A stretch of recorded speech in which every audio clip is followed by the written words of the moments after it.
Episode की शुरुआत में दिखाते हैं कि उनका टीम बैटल चल रहा होता है, लेकिन युनमू अकेले ही उन पांचों को हरा देता है। ये देखकर सभी ऑडियंस भी काफी ज्यादा हैरान हो जाते हैं और कह रहे होते हैं कि ली फैमिली तो पूरा का पूरा मॉन्स्टर से भरा हुआ है। वहीं पर युनमू को दिखाते हैं जिससे सिस्टम उससे कहता है कि तुमने 169 पॉइंट्स स्कोर किया है। ये सुनकर वो कहता है कि लगता है कि मैं जीत गया और इसके लिए वो रैल्फ को थैंक्स ब्रदर कहता है। ये सुनकर रैल्फ कहता है कि मैं एक राजा हूँ और मुझसे ऐसे बात मत करो। तभी ली जी आकर उस पर लटक कर कहती है कि तुम तो काफी कमाल के हो और उसके बाकी टीम के मेंबर भी आ जाते हैं और झैंग उससे कहते हैं कि वो धनुष तुम ट्रेजर हाउस से लिए हो ना, लगता है कि सच में तुम्हारे हाथ में कोई खजाना लग गया हो। युनमू कहता है वैसी कोई बात नहीं है, ये तो बस मेरा लक अच्छा था इसलिए मुझे ये मिल गया। झैंग कहता है इस पावर को अच्छे से इस्तेमाल करना और ये तुम्हें बहुत ऊपर तक लेकर जा सकता है। इसके बाद सभी लोग लॉग आउट करके रियलिटी में आ जाते हैं और युनमू आकर कह रहा होता है कि इतने दिनों के बाद रियलिटी में आकर काफी अच्छा लग रहा है। तभी सिस्टम उससे कहता है कि तुम इस बैटल में सर्टेन अमाउंट ऑफ पॉइंट जीते हो जिसका यूज करके तुम अपने स्टार वर्ल्ड को एक्सपेंड कर सकते हो। ये सुनकर वो कहता है कि तुम फिर से मेरा दिमाग खराब करने लगे हो,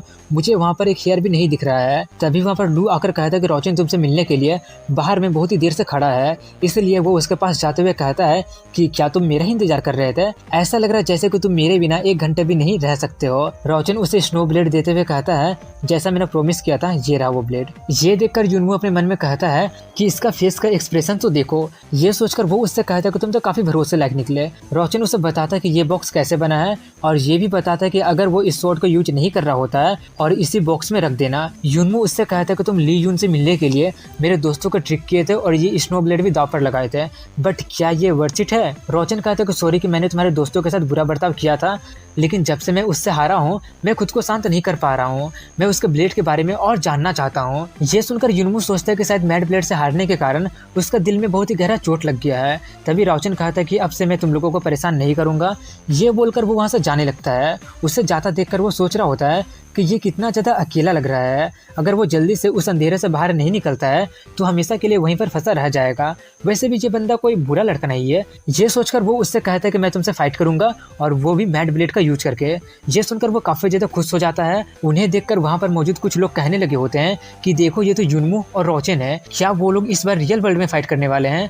रियल वर्ल्ड में कौन जीतेगा, युनमू या फिर रोचन? ये देखकर रोचन कहता है कि यहाँ पर काफ़ी सारे लोग हैं, क्या तुम सच में यहीं पर फाइट करना चाहते हो? या फिर ये बात वो पूरा करता कि तभी वो कहता है तुम ज्यादा चिंता मत करो, मेरे पास इंटेंचमेंट शील्ड है। ये बोलकर वो उसे लॉन्च कर देता है जिससे वहां पर एक स्पेस बन जाता है और वो दोनों उसके अंदर जाने लगते हैं। ये देखकर वो सभी लोग कहने लगे होते हैं कि इससे तो हम उन्हें देख ही नहीं पाएंगे और वो लोग उन्हें वहां पर नहीं जाने के लिए भी कहते हैं, लेकिन वो लोग किसी की भी बात ना सुनकर वहां पर चले जाते हैं और इसके 1 घंटे बाद का सीन दिखाया जाता है। तभी कोई उसमें से निकलने लगता है। ये देखकर वो सभी लोग कहने लगे होते हैं कि देखो कोई निकल रहा है और उसी वक्त वो दोनों एक ही टाइम पर एक साथ निकले होते हैं और उनका हालत काफ़ी ज़्यादा ख़राब हो चुका होता है और वो लोग कह रहे होते हैं कि असली वर्ल्ड में असली गन और शॉर्ट से फाइट करने का अपना ही अलग मज़ा है। ये देखकर वो सभी लोग पूछते हैं कि आखिर जीता कौन? वो दोनों कहते हैं आखिर किसे पता कि जीता कौन? ये बोलकर वो दोनों एक बेंच पर जाकर आराम करने लगते हैं और युनमू उससे कह रहा होता है कि मैं तुमसे कितनी देर से फाइट कर रहा था, क्या इसके बदले मुझे कुछ मिलेगा नहीं? वो पूछता है आखिर तुम्हारा मतलब क्या है? मेरे साथ रहकर तुम भी तो काफी अच्छा टाइम स्पेंड कर रहे थे ना। युनमू कहता है अब इतना चीप भी मत बनो, तुम्हें भी पता है कि स्नो ब्लेड का स्ट्रेंथनिंग कितना ज्यादा कॉस्टली है, वैसे भी तुम्हारी फैमिली काफी ज्यादा अमीर है। वो कहता है मुझे किडनैप मत कर लेना, मेरी फैमिली के पास बहुत ही पैसा है बट वो तुम्हें क्यों देंगे? और उससे कहता है कि तुम टावर ऑफ ग्लोरी में जाकर ट्राई कर सकते हो। वो पूछता है कि ये टावर ऑफ ग्लोरी क्या है? रोचन बताता है कि टावर ऑफ ग्लोरी पूरे स्टिंगर गिल्ड अलायंस ने मिलकर 9 सालों में बनाया था और उसमें 108 फ्लोर है। चैलेंजर को सभी फ्लोर्स के डायमेंशनल बीस्ट को हराना पड़ता है खुद को एडवांस करने के लिए और जितना तुम लेवल अप करते जाओगे बीस्ट और ज्यादा पावरफुल होते जाएंगे। ये सुनकर वो कहता है इसका मतलब ये एक गेम की तरह है ना? वो कहता है हाँ। ये बोलकर वो उसे बताता है अगर तुम सक्सेस कर लेते हो तो तुम्हें एक टावर बैज मिलेगा जिसको एक्सचेंज करके तुम कई सारे रिवॉर्ड ले सकते हो। अमीर बनने का रास्ता तुम्हें बता दिया गया है और बाकी का काम तुम पर है। ये बोलकर वो वहाँ पर चला जाता है और वो वहीं पर बैठा बैठा सोच रहा होता है कि टावर ऑफ ग्लोरी मुझे इसे एक ट्राई देना चाहिए। तभी वहाँ पर उसका सीनियर आकर पूछता है कि तुम यहाँ पर अकेले छोटी मोटी चोट के साथ अकेले क्यों बैठे हो, कहीं तुम किसी के साथ फाइट तो नहीं कर रहे थे ना? और उससे बताता है कि कुछ ही दिनों में चान उन 4th dimension of magic bull valley battlefield में एंटर करेगा और वहां पर वो 3 महीने के लिए रुकेगा और जब तुम यहाँ पर हो तो तुम भी जाकर एक्सपीरियंस और मटेरियल कलेक्ट कर सकते हो। तुम्हारे पास ग्रेट टैलेंट है, इसलिए अगर तुम ये अपॉर्चुनिटी मिस कर देते हो तो काफ़ी शर्म की बात होगी। युनमू इस इन्फॉर्मेशन के लिए उसे थैंक्स कहता है। इसके 3 दिन बाद का सीन दिखाया जाता है जहाँ पर युनमू एक लाइब्रेरी में होता है और बहुत सारा किताबें देखकर बहुत ही ज़्यादा फ्रस्ट्रेट हो रहा होता है, क्योंकि वो जो समझना चाहता था वो समझ नहीं पा रहा होता है। वो एक मैप को समझने की कोशिश कर रहा होता है, जो मैप उसे रोशन देकर कहा होता है कि ये मैप सीक्रेट एरिया में जाने का रास्ता है। एंट्रेंस रफली मोलोच माउंटेन का मैजिक बुल वेले बैटलफील्ड का डार्क एरिया में लोकेटेड है और वो मैप एंशिएंट भाषा में लिखा गया है और उसे तुम समझ सकते हो या नहीं समझ सकते हो वो तुम पर डिपेंड करता है। वहीं पर युनमू पढ़ रहा होता है कि मोलोच माउंटेन मैजिक बुल वेले बैटलफील्ड से 130 मिलियन किलोमीटर दूर है। उसके बारे में वो पढ़ ही रहा होता है कि तभी वहाँ पर ल्यू आकर उससे कहती है, अगर तुम मैजिक बुल वेले बैटलफील्ड के बारे में इन्फॉर्मेशन निकाल नहीं रहे हो तो तुम इस डेंजर प्लेस में किसका इन्फॉर्मेशन निकाल रहे हो। वो कहता है ऐसी बात नहीं है, मैं तो बस क्यूरियस होकर इसके बारे में पता कर रहा था। वो कहती है मैं विश्वास नहीं करती हूँ। ये बोलकर वो उसे डांटने लगती है कि क्या तुम्हें पता है कि ये जगह कितना ज़्यादा खतरनाक है। तो क्या हुआ अगर तुम्हारे पास एक बहुत ही पावरफुल डिफेंस टेक्निक है, और तो क्या हुआ अगर तुम किसी सीक्रेट फैमिली का मेंबर हो। ये कोई भी ऐसी वैसी जगह नहीं है जहाँ पर तुम चाहो तो जा सकते हो। तभी वो उसके सर पर हाथ रखते हुए कहता है, ठीक है मैं जानता हूँ, मैं हमेशा तुम्हें खुद को लेकर परेशान करवाते रहता हूँ, इसके लिए सॉरी। शायद वो सच में काफ़ी ज़्यादा खतरनाक प्लेस है, इसलिए तुम इतना ज़्यादा केयर कर रही हो, लेकिन फिर भी इस दुनिया में चीज़ें ऐसी ही काम करती है। ये खतरनाक है तो भी क्या हुआ, तुम्हें फिर भी वो करना है जो तुमको करना है। चलो मैं तुमसे एक डील करता हूँ, चाहे जो हो जाए मैं तुम्हारे लिए जिंदा वापस आऊँगा, पिंकी प्रॉमिस। तभी वो अपना आंसू पोंछकर उससे प्रॉमिस करके कहती है कि इससे मुझे कोई फर्क नहीं पड़ता है कि तुम वापस आओ या ना आओ, आखिर मेरे लिए से तुम्हारा क्या मतलब था। ये देखकर वो कहता है कि तुम स्माइली फेस के साथ काफी अच्छी लगती हो। तभी वो वहाँ से जाते हुए कहती है, अब मैं तुम्हारी कोई चिंता नहीं करती हूँ, तुम स्टूपिड डम हेड कहीं के, अगर कुछ गड़बड़ होती है तो मुझे जरूर बताओगे। ये बोलकर वो वहाँ से चली जाती है। वहीं पर वो चारों ये सब देखकर कह रहे होते हैं कि हमारा युनमू सच में काफी ज्यादा पॉपुलर हो गया है, वो इन सब के मामले में काफी ज्यादा बेहतर है। दूसरा कहता है उसने ल्यू को रुला दिया। वहीं पर ये सब देखकर लीजे का दिमाग खराब हो रहा होता है। वहीं पर युनमू को एक किताब के पेज में मोलोच माउंटेन दिखता है।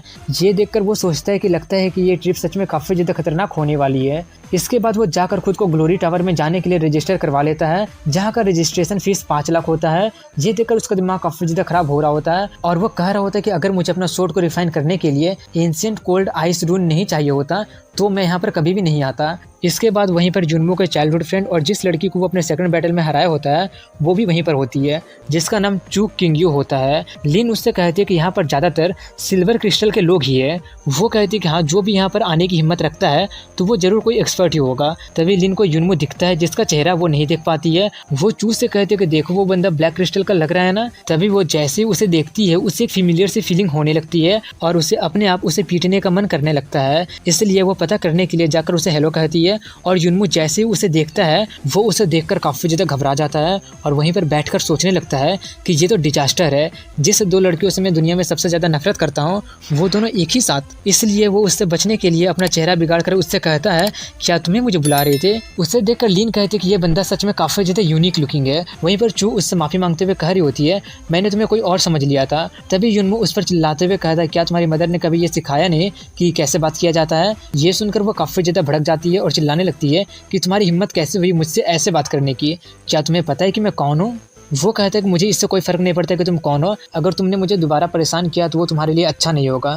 तभी लिन उसे वहाँ से लेकर जाते हुए कहती है, इस पागल से फाइट करने के बजाय हमें यहाँ से चलना चाहिए। वो जाते हुए सोचती है कि यह अगली बंदा बिल्कुल उसी बंदर के जैसा है जिसने मुझे हराया था। वहीं पर युनमू को दिखाते हैं जो अपना चेहरा ठीक करके कहता है कि ऐसे तो मेरा चेहरा काफ़ी ज़्यादा दर्द करने लगा था। तभी उसे वहाँ पर एक मास्क बेचने वाली दिखती है, इसलिए वो एक मास्क खरीद कर अपना चेहरा छुपाकर वहाँ से चला जाता है और वो उतना बड़ा शहर देखकर काफ़ी ज़्यादा दंग रह जाता है और कहता है आखिर इतना बड़ा स्टार वर्ल्ड बनाने के लिए आखिर कितना सारा स्ट्रिंग क्रिस्टल का जरूरत पड़ा होगा। तभी वहाँ पर चू आकर उसे मारते हुए कहती है कि ए अगली मॉन्स्टर, तुम यहाँ पर क्या कर रहे हो, क्या तुम स्ट्रिंग एंसेस्टर का एस्ट्रल वर्ल्ड देखकर काफ़ी ज़्यादा डर गए हो। वो पूछता है ये स्ट्रिंग एंसेस्टर क्या है। वो बताते हैं कि स्ट्रिंग एंसेस्टर गिल्ड का फाउंडर है और फर्स्ट ह्यूमन वही है जो स्ट्रिंग पावर से अवेकन हुए थे। उस डार्क टाइम में उन्हीं लोगों ने हम इंसानों को एक उम्मीद का किरण दिया था। वो हैरान होते हुए पूछता है क्या वो ओल्ड मैन 200 सालों से भी ज़्यादा अभी तक जिंदा ही है। वो उससे कहती है फालतू की बातें मत करो, वो अभी भी काफ़ी हेल्दी है और तुम स्टिंगर गिल्ड के लोगों के पावर को अंडर एस्टिमेट मत करना।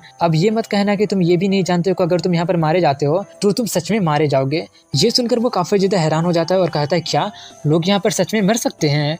वो बताती है टावर ऑफ ग्लोरी सिर्फ ऊपर में 108 फ्लोर ही नहीं बल्कि जमीन के अंदर भी 108 फ्लोर है। लोग उसे टावर ऑफ फॉलन कहते हैं और सिर्फ वही लोग जो डार्क एरिया में ट्रेवल किए हैं और फॉलन पास रिसीव किए हैं सिर्फ वही वहाँ पर जाने के लिए एलिजिबल है। ये सुनकर वो हैरान होते हुए सोचता है कि मैं तो डार्क एरिया में ही जा रहा हूँ। तभी वो लोग वहाँ पर पहुँच जाते हैं। ये देखकर वो कहता है कि ये बिल्डिंग कितना ज़्यादा अजीब है। वो कहती है इस वर्ल्ड में तुम्हारे चेहरे से ज़्यादा और कुछ अजीब नहीं है। अब मैं यहाँ से जा रही हूँ, अब तुम अकेले हो। वहीं पर युनमू वहाँ पर चला जाता है जहाँ पर 3 दरवाजा होता है जिन पर लिखा होता है title of stinger, title of super stinger and title of saint stinger. ये सब देखकर वो कहता है अब आखिर ये सब क्या है। सिस्टम उसे बताता है कि सुपर स्टिंगर स्टिंगर से भी हाई लेवल का है और सेंट स्टिंगर सुपर स्टिंगर से भी हाई लेवल का है। ये देखकर वो कहता है इसका मतलब रेनबो क्रिस्टल से भी हाई लेवल का होता है। तभी वो वहाँ पर एंटर कर जाता है जहाँ पर टॉप 100 का लिस्ट आता है। उसे देखकर वो कहता है क्या बात है, सिस्टर स्वांग भी इस लिस्ट में है, अब तो मैं बिल्कुल भी उससे हार नहीं सकता हूँ। तभी सिस्टम उससे कहता है कि तुम अभी इविल स्पेस में हो, सिस्टम टावर ऑफ ग्लोरी को स्कैन कर रहा है, प्लीज इंतजार करे।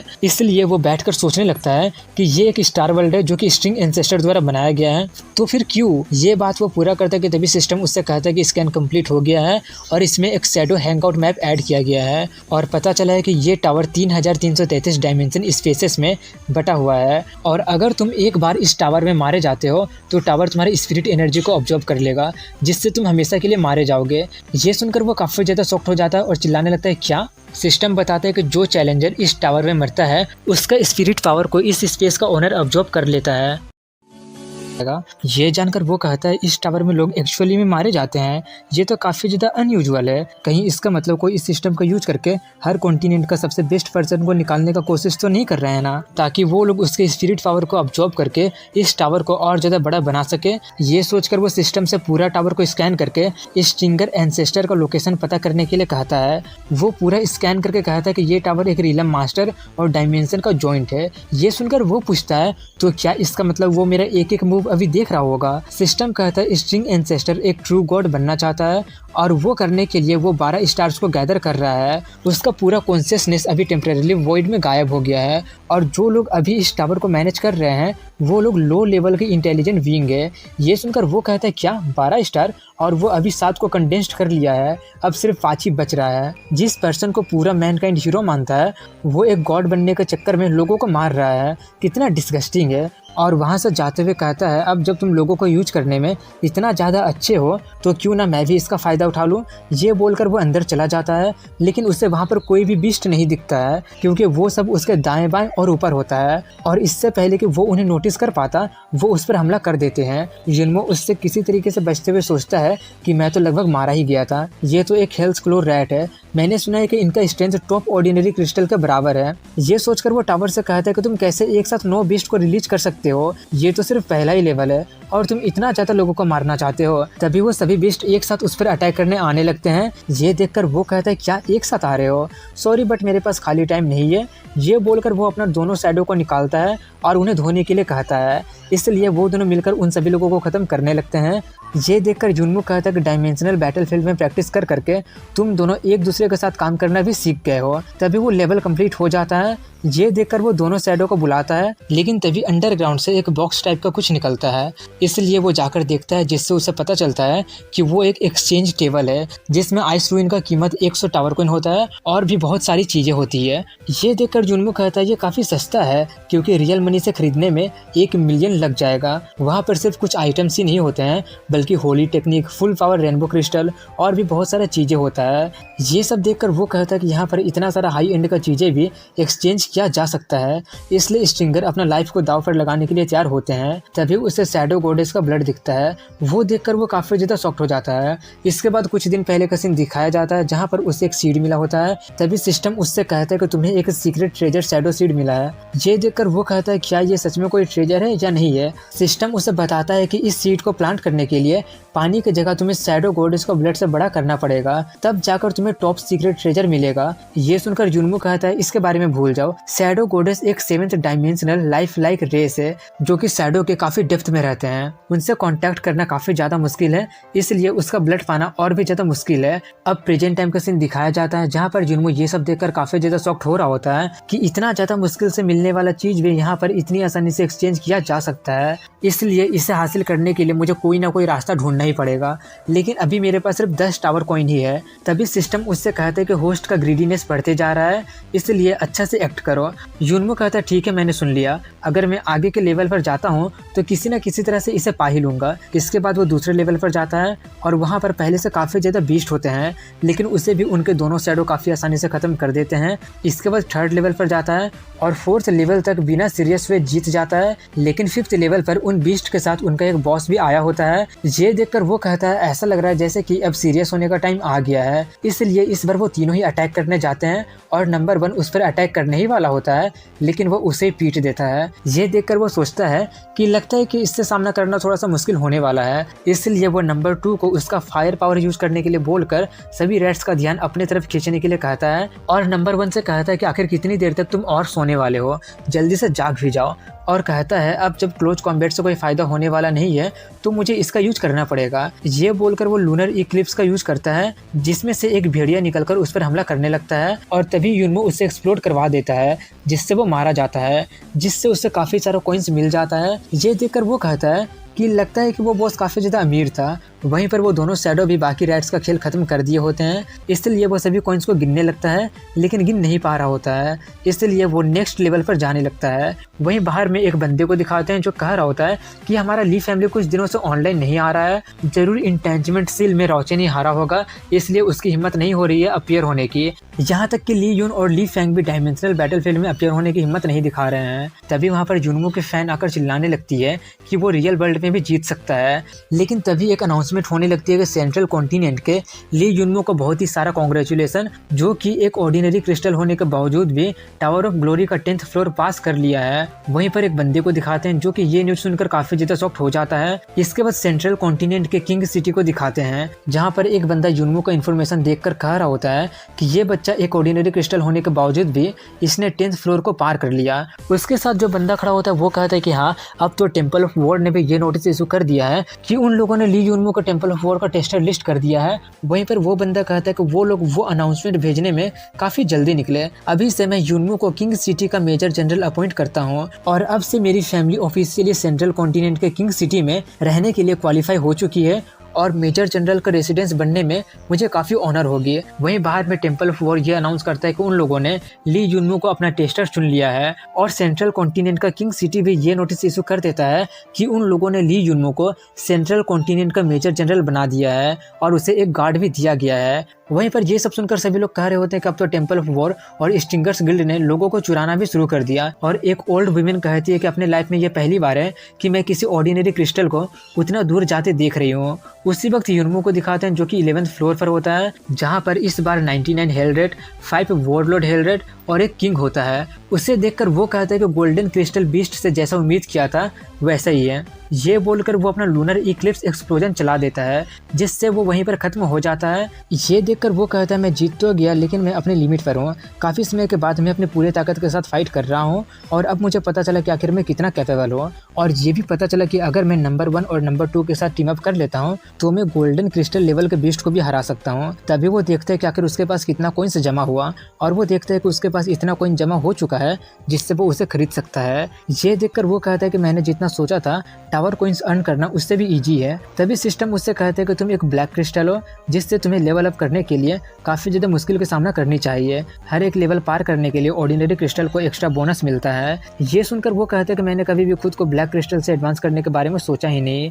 ये बोलकर वो उससे एक्टिवेट करता है, जिससे वहाँ पर बहुत सारा लाइट निकलने लगती है और जब वो लाइट खत्म होती है तो वहाँ पर एक बहुत ही बड़ा गोल्डन तराजू आ जाता है। तभी एक गाइड वॉइस उससे उसका कॉइन एक तरफ रखने के लिए कहता है, इसलिए वो वहाँ पर रख देता है और तभी वहाँ पर दूसरी तरफ शैडो गॉडेस का ब्लड मिल जाता है। वो उसे लेकर अपना स्टार वर्ल्ड में जाता है वहाँ पर जाकर वो जिस जगह पर उस बीज को बोया होता है उस जगह पर उस ब्लड को ढाल देता है, जिससे कुछ ही देर में उसमें से एक पौधा निकल आता है और कुछ ही देर में फूल खिलने वाला होता है। ये देखकर वो उसे और पास से देखने जाने लगता है, लेकिन तभी एक एक्सप्लोजन होता है जिससे युनमू दूर जाकर गिरता है। ये देखकर वो कहता है कि काफ़ी कम टाइम में मैं 2 बार कांप गया, ऐसे तो मैं जल्दी ही अंधा हो जाऊंगा। और उसके पास जाते हुए कहता है कि आखिर में प्लांट क्या कर रहा था। तभी वो देखता है कि उस फूल पर एक छोटी बच्ची होती है और तभी सिस्टम उससे कहता है कांग्रेचुलेसन कि तुमने सक्सेसफुली शैडो क्वीन को जन्म दिया है जैसे वो जन्म लेती है। वो उसे देखकर कहने लगता है कि कितना क्यूट और छोटी है, मैं सच में इसका गाल पोक करना चाहता हूँ। तभी वो जागने लगती है। उसे देखकर वो कहता है कि मेरा नाम ली युनमू है, तुम अपने बारे में कुछ बताओ। वो उससे धीरे से कहती है पापा मुझे होल्ड करो, और इसके बाद इतना जोर से पापा बोलती है कि वो दूर जाकर गिरता है और पड़े पड़े कह रहा होता है कि मेरा लाइफ तो वर्थ इट है। इसके बाद वो उसे अपने हाथ में लेकर कहता है कि मैंने कभी सोचा नहीं था कि वो सीड एक बच्ची में ग्रो हो जाएगी, और उससे कहता है अब तुम हमेशा मेरे पास ही रहोगी। और वो उसका वैसा रिएक्शन देखकर पूछता है कि क्या तुम्हें भूख लगी है, लेकिन अभी मेरे पास तुम्हें देने के लिए कुछ भी नहीं है, यहाँ से बाहर जाने के बाद मैं तुम्हें कुछ देता हूँ। ये सुनकर वो रोने वाली होती है, इसलिए वो उससे कहता है शांत हो जाओ, मैं कुछ करता हूँ। सिस्टम उससे कहते हैं कि शैडो क्वीन सर्वाइव करने के लिए ब्लड पीती है और तुम अपना कुछ ब्लड उसे पिला सकते हो। ये सुनकर वो कहता है क्या ब्लड पिलाओ। इसलिए वो अपनी उंगली थोड़ा सा काट कर उसे पीने के लिए देते हुए सोचता है कि इतनी लवली बेटी के लिए थोड़ा सा ब्लड खोने से कुछ हो तो जाएगा नहीं, वैसे भी ये इतनी छोटी होकर पीवे कितना करेगी। लेकिन जब वो पीना शुरू करती है तो रुकती ही नहीं है। ये देखकर वो चिल्लाने लगता है कि खाती का बच्चा भी इतना नहीं पी सकता है जो भी उसके पीने लायक हो। सिस्टम उससे कहता है कि तुम्हारा ब्लड का क्वालिटी काफ़ी पुअर है, शैडो क्वीन को अपना पेट भरने के लिए और ज़्यादा पीना पड़ेगा। ये सुनकर वो चिल्लाने लगता है कि ये तो चीटिंग है। इसके 1.5 घंटे बाद का सीन दिखाया जाता है जहाँ पर युनमू बिल्कुल एक कंकाल बन चुका होता है और वो कह रहा होता है कि क्या तुम्हारा पेट भर गया, क्या तुम्हें सच में कुछ और नहीं चाहिए ना। इसके बाद वो खुद को हाइड्रेट करते हुए सोच रहा होता है कि मैंने कभी सोचा नहीं था कि मैं एक दिन एक बेबी को नर्सिंग करते हुए मरूंगा। तभी वो उसके कंधे के पास अपीयर हो जाती है। ये देखकर सिस्टम उसे बताता है कि शैडो क्वीन वाइट लेयर में वॉक करती है, जब तक वो खुद को दिखाना नहीं चाहेगी तब तक उसे कोई देख नहीं पाएगा। और उसका सबसे स्ट्रॉन्गेस्ट एबिलिटी ये है कि वो कल्टीवेशन को कॉपी कर सकती है। हाँ, तुमने बिल्कुल सही सुना, वो उन सभी लोगों का कल्टीवेशन कॉपी कर सकती है जो सेंट रैंक से नीचे आते हैं। ये सुनकर युनमू कहता है तो इसका मतलब ये मुझसे भी बेटर है। सिस्टम कहता है ऐसी बात नहीं है, किसी का भी कल्टीवेशन रेप्लिकेट करना उसके स्ट्रेंथ पर डिपेंड करता है। इसके बाद युनमू उससे कहते हैं कि चलो डैड तुम्हें फाइटिंग सिखाएंगे। इसके बाद वो लोग दोबारा टावर ऑफ ग्लोरी में चले जाते हैं, लेकिन इस बार वहाँ पर एक भी रैट नहीं आता है, बल्कि वहाँ पर 9 डीमन बर्ड आते हैं। ये देखकर शैडो क्वीन उससे फाइट करने जाती है। ये देखकर वो कहता है क्या बात है, तुम्हें तो काफी ज्यादा फाइटिंग स्पिरिट है। लेकिन कुछ ही देर के बाद वो वहाँ से भागने लगती है और कह रही होती है कि खड़े खड़े मेरे मुंह देखने के बजाय मेरे हेल्प करो। तभी वो डीमन बर्ड उस पर हमला कर देता है, लेकिन वो किसी तरीके से उसे बचा लेता है। और ये देखकर वो काफी ज्यादा भड़क जाता है और उनसे कहता है तुम लोगों की हिम्मत कैसे हुई, अब तुम लोग नहीं बचोगे। ये बोलकर वो शैडो क्वीन को वहीं पर इंतजार करने के लिए बोलकर उन्हें पीटने चला जाता है और उनका पंख ही तोड़ देता है और उनसे कहता है कि कभी भी एक फादर के पावर ऑफ लव को अंडर एस्टिमेट मत करना। ये बोलकर वो उन्हें काटना शुरू कर देता है। ये देखकर वो काफ़ी खुश हो रही होती है, लेकिन तभी डीमन बर्ड अपने स्पेशल अटैक चलते हैं जो कि होता है साउंड वेव अटैक। और उनका वो साउंड वेव अटैक इतना ज़्यादा पावरफुल होता है कि युनमू अपना बॉडी को हिला भी नहीं पा रहा होता है। और तभी वो लोग युनमू पर अटैक कर देते हैं, जिससे वो दूर जाकर गिरता है और वो काफ़ी ज़्यादा जख्मी हो जाता है। ये देखकर वो कह रहा होता है कि उनका ये साउंड वेव अटैक काफ़ी ज़्यादा ट्रबलसम है, अगर मैं जल्दी इससे बचने का कोई रास्ता ढूंढ नहीं पाया तो मैं पक्का मारा जाऊंगा। और तभी वो लोग दोबारा उस पर अटैक कर देते हैं और यहीं पर एंड हो जाती है। एपिसोड की शुरुआत में दिखाते हैं कि युनमू का हालत काफ़ी ज़्यादा ख़राब हो गया होता है और तभी डीमन बर्ड उस पर दोबारा अटैक कर देती है। वो उसे रजिस्ट करने की बहुत कोशिश करता है लेकिन कर नहीं पाता है। यह देखकर शैडो क्वीन से और सहा नहीं जाता है और वो चिल्लाने लगती है। वो साउंड वेव को एयर के साथ कंबाइन करके उसे निकलने लगती है और जब वहाँ पर कोई साउंड वेव नहीं बचता है तब युनमू खड़ा हो पाता है और कहता है आखिर ये किस तरह का अजीब पावर है, जो भी हो काफ़ी अच्छा है। ये बोलकर वो उससे अपने साथ आकर फाइट करने के लिए कहता है। इसके 1.5 घंटे बाद का सीन दिखाया जाता है जहां पर वर्चुअल वर्ल्ड में ये अनाउंसमेंट किया जा रहा होता है कि ली युनमू को कांग्रेचुलेसन, जो एक कॉमन क्रिस्टल होने के बावजूद भी टावर ऑफ ग्लोरी का 15th फ्लोर पार कर लिया है। वहीं पर ये सब सुनकर कुछ लोग काफ़ी ज़्यादा हैरान हो रहे होते हैं कि ये अभी भी आगे बढ़ ही रहा है, क्या वो थकता वक्ता नहीं है क्या। वहीं पर युनमू के दोस्त काई को दिखाते हैं जो कह रहा होता है कि मुझे पता था कि तुम ये कर सकते हो। वहीं पर उसके टीचर को दिखाते हैं जो ये जानकर कह रहे होते हैं कि अब तो ये एक ग्लोबल सेंसेशन बन चुका है।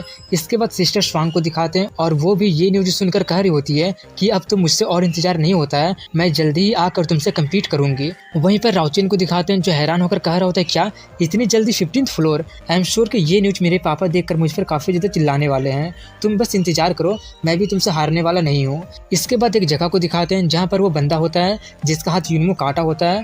वो अपने लिए एक रोबोटिक हाथ लगा लिया होता है और वो अपने प्रेसिडेंट से कह रहा होता है कि मुझे पिछली बार मेसअप नहीं करना चाहिए था।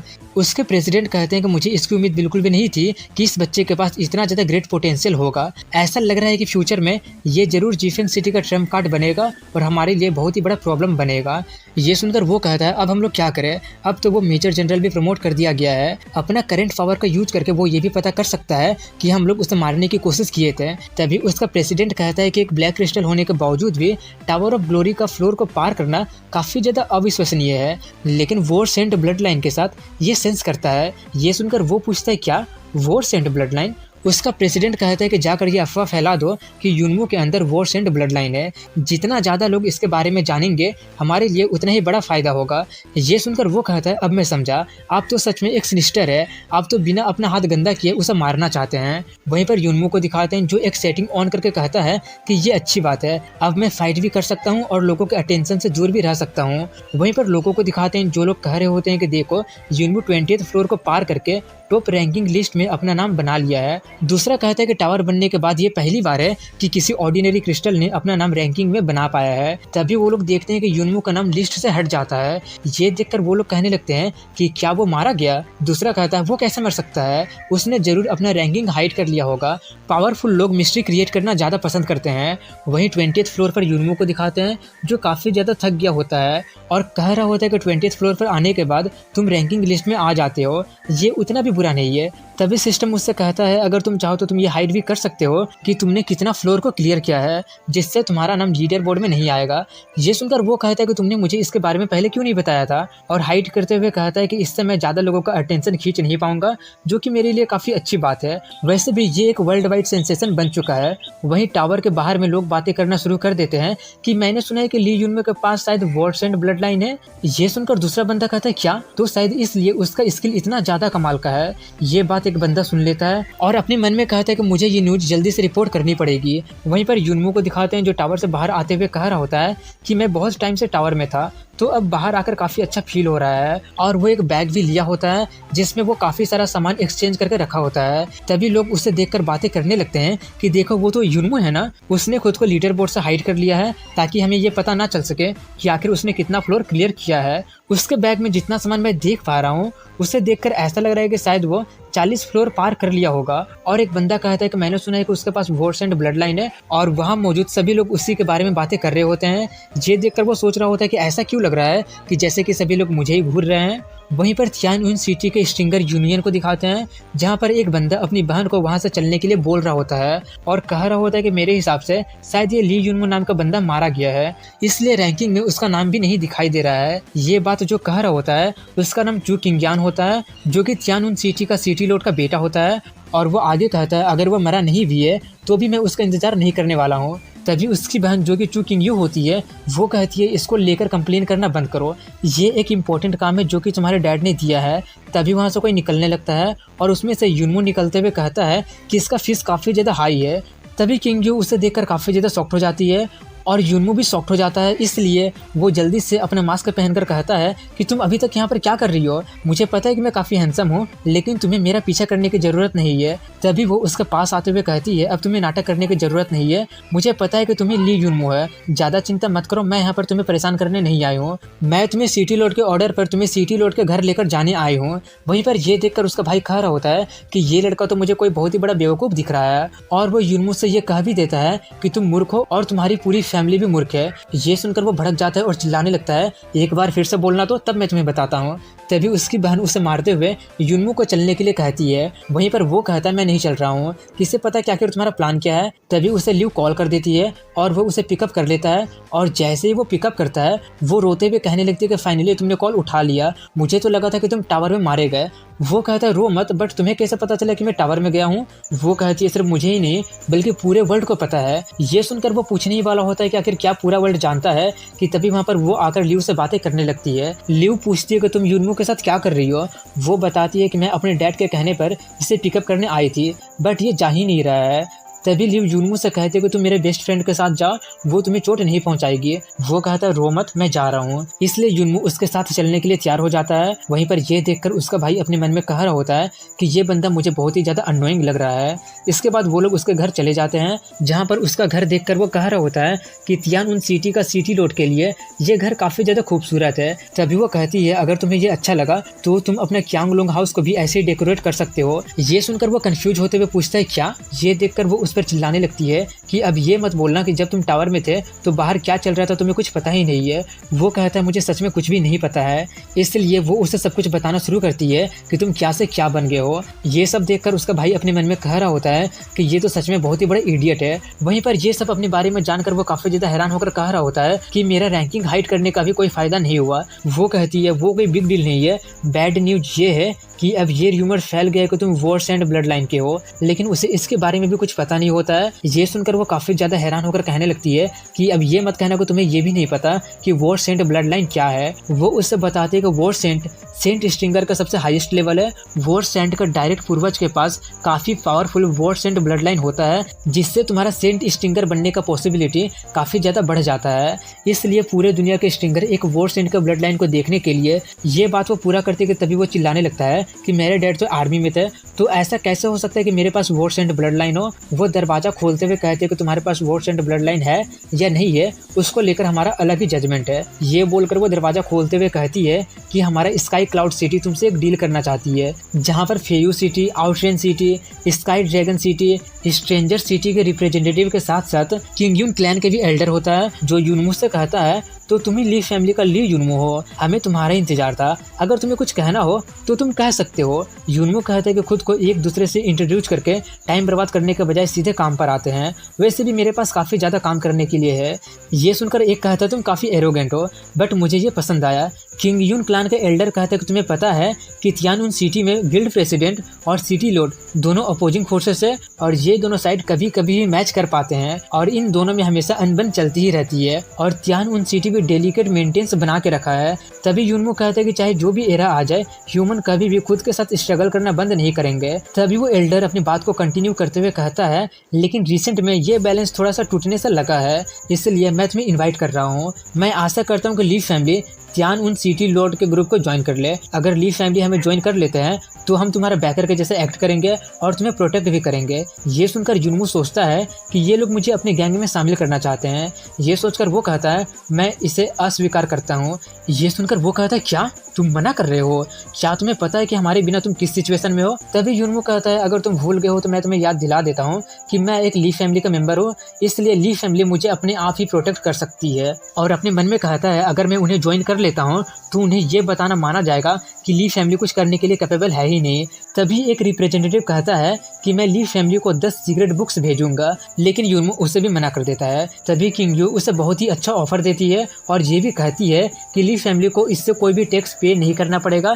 ये बेस्ट डील है जो हम लोग तुम्हें ऑफर कर सकते हैं। थोड़ा सा स्मार्ट बनो और इसके बारे में तुम अच्छे से सोचो। ये सुनकर वो सोचने लगता है कि वो बिल्कुल सही है, इसका मतलब मेरे पास एक पूरा शहर होगा और पैसों की तो कोई कमी होगी ही नहीं, लेकिन शैडो को मिलाकर हम लोग सिर्फ 6 ही लोग हो रहे हैं, हम लोग एक पूरे सिटी को कैसे संभालेंगे? कहीं इसका मतलब ये रिवील हो सकता है कि ली फैमिली फेक है और यूनमू वैसा चांस ले नहीं सकता है। इसलिए वो ठुकराकर कहता है कि तुम लोगों को ऑफर सच में काफी टेम्पटिंग है, लेकिन मैं डिनाई करता हूँ, मैं बहुत टाइम से तुम लोगों को सह रहा हूँ। ये देखकर किंगयू का भाई बहुत ही ज्यादा भड़क जाता है और कहता है कि तुम आखिर अपने आप को समझते क्या हो? हम तुमसे अच्छे से बात कर रहे हैं लेकिन तुम बहुत ही ज्यादा एरोगेंट हो, ज्यादा एरोगेंट मत बनो। ये बोलकर वो अपने लोगों को उसे पीटने के लिए बुला लेता है।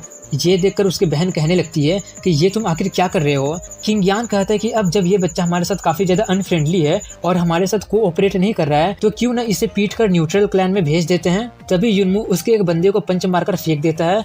ये देखकर दूसरे बंदे डर जाते हैं और कहते हैं कि वो काफी ज्यादा पावरफुल था, उसने तो कहा था कि ये सिर्फ एक ऑर्डिनरी क्रिस्टल रिलम है, लेकिन ये तो काफी ज्यादा पावरफुल है। तभी एक बंदा कहता है कि रिलम से उसका स्ट्रेंथ या वीकनेस को जज करना बहुत ही ज्यादा पॉइंटलेस होगा, इसने शायद जानबूझकर ही अपने आप को एडवांस नहीं किया है, शायद इसका पावर सेंट लेवल से भी बियॉन्ड हो सकता है। वहीं पर ये सब देखकर किंग यू का भाई चिल्ला रहा होता है कि इतने सारे बंदे होने के बावजूद भी तुम लोग एक बंदे को हरा नहीं पा रहे हो। इसके बाद दिखाते हैं कि युनमू एक एक करके उसके सारे बंदों को पीट कर रख देता है और अकेला किंग यान बचा होता है। ये देखकर वो थोड़ा सा डर जाता है। तभी उसकी बहन उससे ये सब रोकने के लिए कहती है और वहाँ पर बैठे सभी लोगों से उन्हें रोकने के लिए कहती है, लेकिन एक बंदा कहता है इतनी भी जल्दी क्या है, अब जब उसने हमारे ऑफर को ठुकरा दिया है तो देखते हैं कि वो कितना ज़्यादा कैपेबल है। ये सुनकर वो थोड़ी सी डर जाती है और यहीं पर एंड हो जाती है। एपिसोड की शुरुआत में दिखाते हैं कि युनमू किंग यान के सभी लोगों को अकेले पीट देता है, इसलिए वो चिल्ला रहा होता है कि मैंने किन बेवकूफ़ों को पाल रखा है जो एक ब्लैक क्रिस्टल को भी पीट नहीं पाए। तभी युनमू वहाँ पर आते हुए कहता है अब तुम्हारी बारी है। उसे देखकर वो काफ़ी ज़्यादा डर जाता है और रिक्वेस्ट करने लगता है कि मुझे छोड़ दो, और धमकी भी दे रहा होता है कि मेरे करीब मत आना, तुम्हें पता है कि मैं कौन हूँ, मैं सिटी लॉर्ड का बेटा हूँ। वहीं पर युनमू का हालत देखकर किंग यू सोच रही होती है कि ये तो थंडर एट्रीब्यूट का पावर है, उसके पास ये क्यों है, जब वो अरीना में था तब तो वो सिर्फ ब्लैक क्रिस्टल ही था। वहीं पर युनमू उसे मारने बढ़ रहा होता है और वो कह रहा होता है कि मेरे करीब भी मत आना, लेकिन वो किसी की बात ना सुनकर उस पर अटैक कर देता है। ये देखकर सभी लोग काफ़ी ज़्यादा हैरान होकर कह रहे होते हैं कि यकीन नहीं होता किंग यान एक बच्चे द्वारा मारा गया। वहीं पर किंग यान मरा नहीं होता है, बल्कि उसे एक प्रोटेक्टिव स्क्रीन बचा लिया होता है और सिटी लॉर्ड उससे कहता है कि थोड़ा सा दया दिखाओ, ये इन्फीरियर ब्रैड कुछ ज़्यादा एरोगेंट है, तुम इसकी चिंता मत करो, मैं खुद ही उसे पनिश करूंगा। सिटी लॉर्ड का आवाज़ सुनकर कुछ लोग थोड़े से हैरान हो जाते हैं कि उन्हें खुद ही मूव चलना पड़ रहा है। तभी युनमू कहता है कि अब जब सिटी लॉर्ड ने खुद ही पर्सनली मुझसे बात कर लिया है तो मैं आपसे मिलने आ रहा हूँ। एक्चुअली आप कुछ ज़्यादा ही चिंता कर रहे हैं, मेरा इसको मारने का कोई इरादा नहीं था, क्योंकि मुझे पता है कि ये बंदा सिर्फ अपने फादर पर डिपेंड है, इसलिए इसे मारना मेरे लिए शर्म की बात होगी। ये सुनकर वो काफ़ी ज़्यादा भड़क जाता है। तभी सिटी लॉर्ड किंग यू से बोलकर युनमू को गार्डन में लाने के लिए कहते हैं, इसलिए वो उसे लेकर जाने लगती है। लेकिन कुछ देर तक जब वो नहीं पहुँचता है तो वो पूछने लगता है कि आखिर तुम्हारा घर कितना बड़ा है। वो कहती है ज़्यादा चिंता मत करो, हम लोग बस पहुँच ही गए। तभी युनमू धीरे से शैडो क्वीन से कहता है कि जब हम लोग उसके पास पहुँच जाएंगे तो तुम उसका कल्टीवेशन कॉपी कर लेना। इसके बाद वो उसे अपने फादर के पास लेकर चली जाती है, जहाँ पर उसका फादर का हालत देखकर वो सोच रहा होता है कि ऐसा बॉडी कैसे जिंदा रह सकता है। वो उससे कहते हैं कि मुझे पता है कि ये काफ़ी ज़्यादा शॉक्ड की बात है, तुमने ये तो एक्सपेक्ट नहीं किया था कि लेजेंडरी सेंट का हालत इतना ज़्यादा मिजरेबल होगा। किंग यू कहते हैं कि मेरे फादर ऐसा इसलिए बन गए हैं क्योंकि वो एक सेंट क्रिस्टल बनने के लिए एक सीक्रेट टेक्निक का यूज किए थे, लेकिन वो बैकफायर कर गया था। तभी उसका फादर उसका टांगे खींचते हुए कहते हैं कि करीब से देखने पर ये लड़का काफ़ी ज़्यादा अच्छा दिख रहा है, मैं बोल रहा हूँ कि तुम अभी भी यंग हो, तुम्हें तो ये बात वो पूरा करते हैं। कि तभी वो चिल्लाने लगती है कि फालतू की बातें मत कीजिए। वो कहते हैं मुझे बस तुम्हारी चिंता हो रही थी क्योंकि तुम्हारे पास कोई बॉयफ्रेंड नहीं है। तभी युनमू पूछता है क्या यहाँ पर आप लोग मुझे यही सब देखने के लिए बुलाए हैं। वो कहते हैं मैं तो बस मजाक कर रहा था, मैंने तुम्हें यहाँ पर इसलिए बुलाया है क्योंकि मुझे लीफ फैमिली का पावर चाहिए तियानून सिटी को मूव करने के लिए और ग्रीन क्लाउड सेक्ट के साथ साथ स्टिंगर गिल्ड के पावर को बैलेंस करने के लिए। तुम देख ही सकते हो कि मैं मर रहा हूँ, एक बार अगर मैं मर गया तो तियानून सिटी ड्रास्टिकली चेंज हो जाएगा और इस सिटी का लोड होने के कारण मैं अपनी सिटी को इस कारण से बर्बाद होते नहीं देख सकता हूँ। युनमू इनडायरेक्टली मना करते हुए कहता है बट हम लोग बहुत ही छोटा फैमिली है कि हम लोग आपकी कुछ मदद कर पाएंगे। ये बोलकर वो सोचता है कि मैं तुम लोगों को झमेले में पड़ना नहीं चाहता हूँ और मुझे ये भी नहीं भूलना चाहिए कि ली फैमिली में मैं अकेला ही हूँ, तो और कौन तुम्हारा हेल्प कर पाएगा। तभी वो युनमू को अपने पास बुलाकर उसके कान में धीरे से कहता है कि मुझे पता है कि तुम्हारा ली फैमिली एग्जिस्ट करता ही नहीं है। ये सुनकर वो काफ़ी ज़्यादा हैरान हो जाता है और पूछता है आखिर तुम्हें इसके बारे में कैसे पता चला, और सोचने लगता है आखिर इसे ये कैसे पता चला और ये मेरा कितना सीक्रेट जानता है, इसे आखिर मुझसे चाहिए क्या, कहीं ये मुझे ब्लैकमेल तो नहीं करेगा ना।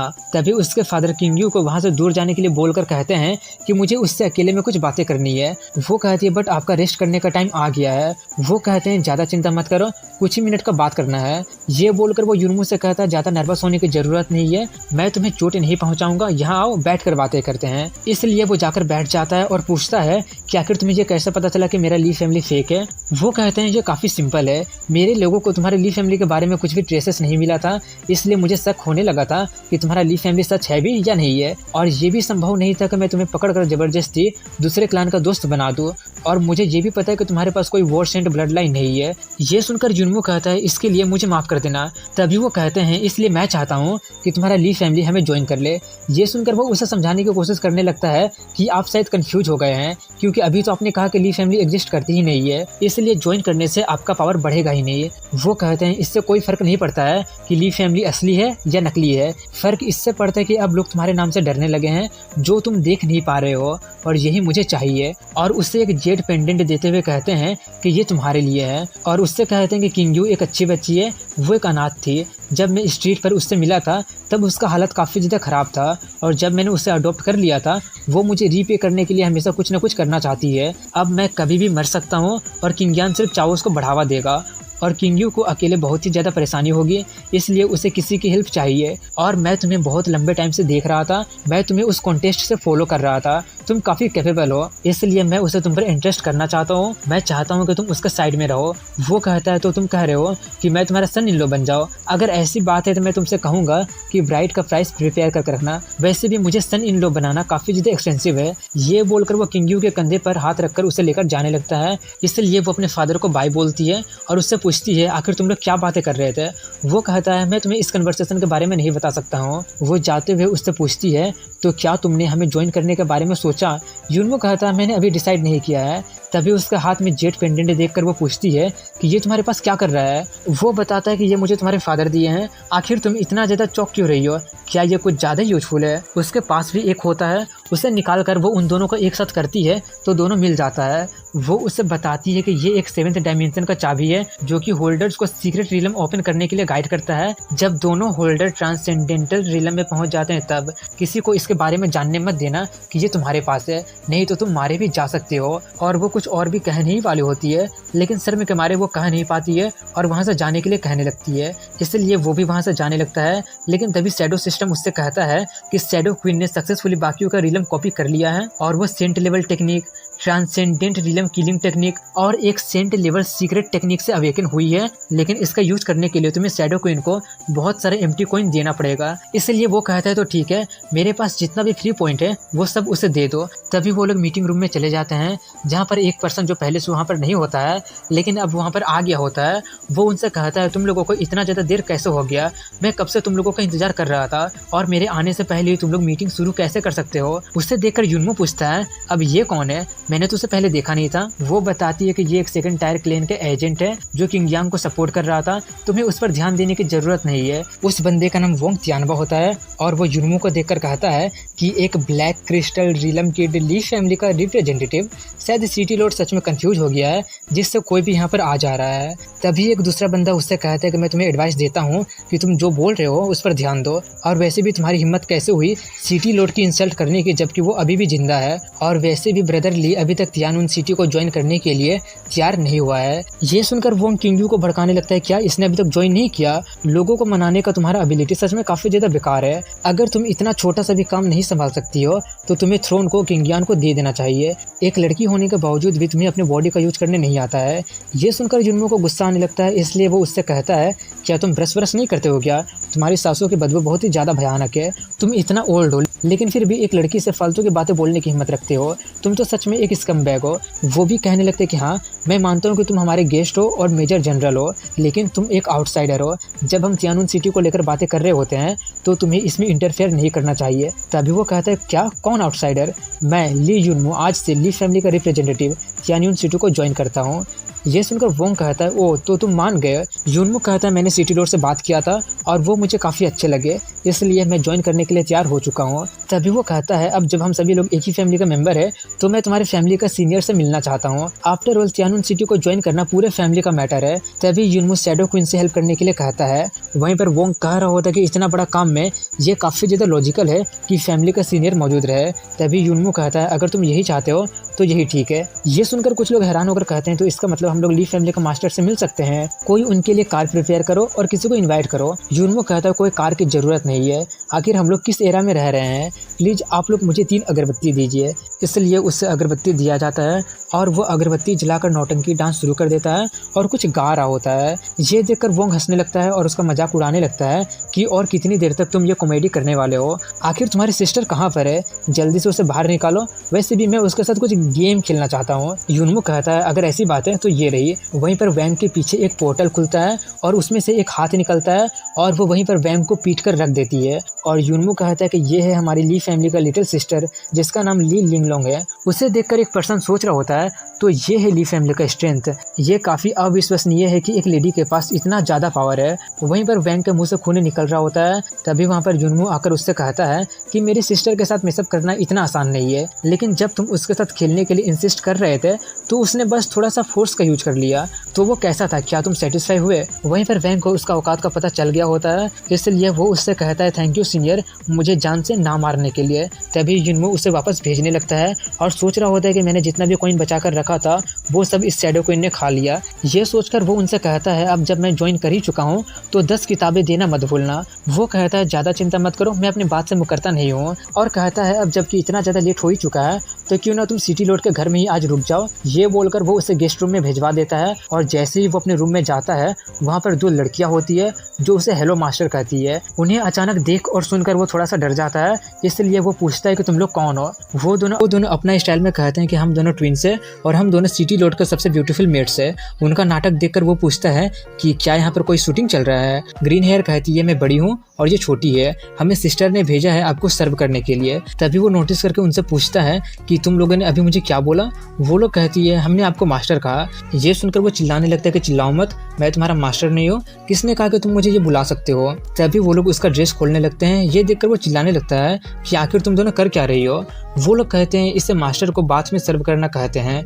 ये बोलकर वो दोनों उसे ले जाकर नहाने लगते हैं। वहीं पर ये सब देखकर वो सोच रहा होता है कि ये तो नर्व रैकिंग मोमेंट है, आखिर कौन इसे कंट्रोल कर सकता है। इतना सोचकर वो उससे कहता है कि तुम दोनों यहाँ से जा सकती हो, मैं खुद का ख्याल रख सकता हूँ। यंगर कहती है ये ठीक नहीं है, ये हमारी सिस्टर का स्पेशल ऑर्डर है, उसने हमसे कहा है कि हम मास्टर को काफ़ी अच्छे तरीके से सर्व करें। और जैसे ही वो उसके तरफ देखता है वो अपना टॉवल हटा लेती है। ये देखकर वो चिल्लाने लगता है कि आखिर तुम दोनों कर क्या रही हो। वो कहती है बस अपने सिस्टर का ऑर्डर फॉलो कर रहे हैं। वो कहता है जरूर कुछ गलतफहमी हो गया होगा। वो लोग कहती है ज़्यादा चिंता मत करो, हम दोनों काफ़ी स्किलफुल है। और तभी वहाँ पर एक ब्लास्ट होती है जिससे उन तीनों का हालत काफ़ी ज़्यादा खराब हो जाता है। इसके बाद वो लोग एक जगह पर बैठे होते हैं और वो उनसे पूछ रहा होता है आखिर तुम्हारी सिस्टर कहाँ पर है। तभी वहाँ पर किंग यू आते हुए कह रही होती है कि अब तुम दोनों यहाँ से जा सकते हो। उसे देखकर वो कहता मुझे पता था कि तुम यहीं कहीं पर छुपी हुई थी, बताना चाहोगी कि आखिर ये सब क्या नाटक हो रहा था। वो कहती है कुछ नहीं, मैं बस तुम्हें टेस्ट कर रही थी। वो पूछता है आखिर तुम मुझे टेस्ट क्यों कर रही थी। वो कहती है जैसा कि तुम्हें पता है कि ये पेंडेंट एक ट्रू गॉड का सीक्रेट रियलम का चाबी है और वो सीक्रेट प्लेस तुम्हें 7th डायमेंशन में लेकर जा सकता है, जिसका मतलब तुम एक ट्रू गॉड बन सकते हो। और तुम ये भी जानते हो कि स्वांजू जैसे लोग भी सिर्फ 7 प्लेनेट ही कंडेंस्ड कर पाए हैं, इसलिए अभी वो गॉड बनने से बहुत ही ज्यादा दूर है। इतना सुनकर वो कहता है लेकिन इसके लिए मुझे टेस्ट करने की क्या जरूरत थी, और ये चीज इतना ज्यादा पावरफुल है तो तुम्हें इसे मेरे जैसे बैड बॉय से जीतने की क्या जरूरत है। वो शर्माते हुए बताती है कि सीक्रेट वर्ल्ड ओपन करने के लिए तुम्हें एक लड़का और एक लड़की की जरूरत पड़ेगी। वो दोनों इस पेंडेंट को होल्ड करके डबल कल्टीवेशन और सेंट रियलम में एडवांसमेंट सेम टाइम में करना पड़ेगा। ये सुनकर वो भी काफी ज्यादा शर्मा जाता है क्योंकि डबल कल्टीवेशन का मतलब सेक्स होता है, इसलिए वो उसे टीच करने लगता है। तो तुम इंतजार किसका कर रही हो, मुझे ऐसा देखना बंद करो और शुरू हो जाओ। लेकिन वो शर्मा कर उससे दूर हो जाती है और चिल्लाने लगती है कि अभी नहीं, अभी हम दोनों एक दूसरे को अच्छे से जानते भी नहीं है। लेकिन तभी युनवो उसे वापस एक हिस्सा देने लगता है। ये देखकर वो पूछती है कि तुम मुझे इसे वापस क्यों कर रहे हो। वो कहता है कि इसे सिटी लॉर्ड छोड़ कर गया है, इसलिए इसे मैं तुम्हें वापस दे रहा हूँ। वो उससे कंफ्यूज होते हुए पूछती है लेकिन क्यों, तुम्हें भी पता है कि ये क्या कर सकता है। वो कहता है हाँ मुझे पता है, लेकिन मैं एक अरेंज मैरिज एक्सेप्ट नहीं कर सकता हूँ। मेरे हिसाब से शायद तुम भी यही फील करती हो, तुम किससे शादी करोगे ये तुम्हें चुनना चाहिए। ये सुनकर वो कहती है तो क्या इसका मतलब तुम मुझसे हेट करते हो। वो बैठकर कहता है अगर सच बोलो तो शुरुआत में तुम मुझे बहुत ही परेशानी लगती थी, बट मैं तुमसे हेट नहीं करता हूँ। बात ऐसी है कि मैं अभी शादी के बारे में नहीं सोच रहा हूँ, मैं एक रिलेशनशिप स्टार्ट करना चाहता हूँ जिस लड़की से मैं प्यार करूँ। मैं डायरेक्ट शादी नहीं करना चाहता हूँ बल्कि सब कुछ फील करना चाहता हूँ, उसे अच्छे से जानना। पता है कि इसमें बहुत कुछ डिफिकल्टी भी आ सकती है, फिर एक दिन जब हमें पता चल जाएगा कि हम ही दोनों एक दूसरे के लिए बने हैं तो मैं घुटने पर आकर उस लड़की को शादी के लिए पूछूंगा और इसके बाद हम हमेशा साथ रहेंगे। ये सुनकर वो कुछ बोल ही नहीं पाती है। वहीं पर युनमू जाते हुए कहता है कि वो हिस्सा तुम ही रख लो, मैं इसे सीक्रेट रखने में तुम्हारा हेल्प करूंगा। सबसे पहले तुम्हें अपने लिए एक अच्छा हस्बैंड ढूंढना पड़ेगा और तब मैं तुम्हारा वेडिंग अटेंड करने आऊंगा, और अगर कुछ होता है तो तुम मुझे मैसेज कर सकती हो। तभी वो उसे रोकते हुए पूछती है कि तुम कहाँ जा रहे हो। वो बताता है कि मैं सनसेट टाउन का वाइल्डरनेस कैंप जा रहा हूँ। वो कहती है कि हमारे घर में एक टेलीपोर्टेशन एरिया है, उससे तुम काफी जल्दी पहुंच जाओगे। ये सुनकर वो कहता है कि ये काफी अच्छा है। तभी वो उसे टेलीपोर्ट कर देती है और खुद वहीं पर बैठकर रोते हुए कह रही होती है कि मैं तो सच में बहुत ही बड़ी इडियट हूँ। वहीं सनसेट टाउन का वाइल्डरनेस कैंप का टेलीपोर्टेशन से कोई आने लगता है। ये देखकर वहाँ पर मौजूद ऑफिसर अपने कैप्टन से कहते हैं कि कुछ टेलीपोर्ट करके आ रहा है, लेकिन हमें तो कुछ बताया नहीं गया था कि इतनी देर को कोई आएगा। इसलिए वो सभी लोग उसके ऊपर गन तान देते हैं और उससे सरेंडर करने के लिए कहते हैं। युनमू कहता है कि तुम सिर्फ 2 लोग 2 गन के साथ हो और मुझे सरेंडर करने के लिए कह रहे हो। तभी वहाँ पर उनका कैप्टन आते हुए कहता है कि ये मिलिट्री टेलीपोर्टेशन एरे है, हमें कोई भी नोटिफिकेशन नहीं मिला था कि यहाँ पर कोई आ रहा है। खुद को ना शूट करने का हमें एक रीजन दो। उसे देखकर वो उसे पहचान लेता है कि ये तो मेरे फादर के दोस्त थे। वो बताता है कि मेरा नाम ली युनमू है और मैं तियानउन सिटी का मेजर जनरल हूँ। मेरा स्ट्रिंगर नंबर 930664 है और ये रहा मेरा बैच। मेरे लिए जल्दी से सप्लाई प्रिपेयर करो जो कि 1 महीने तक चल सके। ये सुनकर उसका कैप्टन कहने लगता है कि जल्दी से हमारे जनरल के लिए सप्लाई प्रिपेयर करो और युनमू से कहता है कि अभी काफी ज्यादा देर हो चुकी है, तुम्हें कल सुबह को निकलना चाहिए। वो कहता है ज्यादा चिंता मत करो, ये एक अर्जेंट मिशन है और मुझे ली युनमू बुलाइए। मैं आपसे छोटा हूँ इसलिए ज्यादा होनोरिफिक होने की जरूरत नहीं है। और उससे पूछता है कि आजकल सब कुछ कैसा चल रहा है। कैप्टन कहते हैं कि सब कुछ बिल्कुल पहले के जैसा ही है। 24 घंटे प्रैक्टिस करो, पेट्रोलिंग करो, हर वक्त फैटल के लिए तैयार रहो। अगर तुम थोड़ी सी भी बेवकूफ़ी कर देते हो तो तुम्हारा जान भी जा सकता है। ये सुनकर युनमू सोचता है तो क्या मेरे फादर ऐसे ही रहते थे।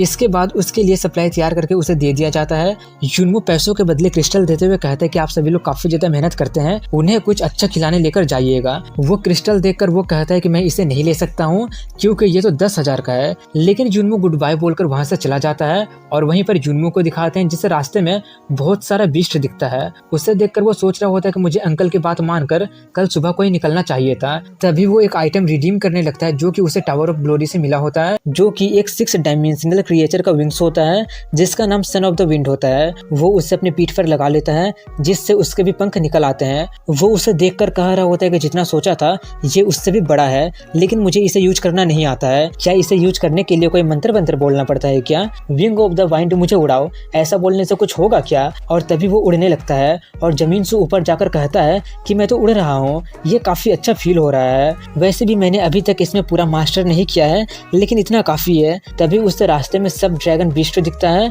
जिसका नाम यालोंग बीस्ट होता है और वो एक सिल्वर लेवल का डायमेंशनल बीस्ट होता है जो कि काफी फास्ट स्पीड में अटैक करता है।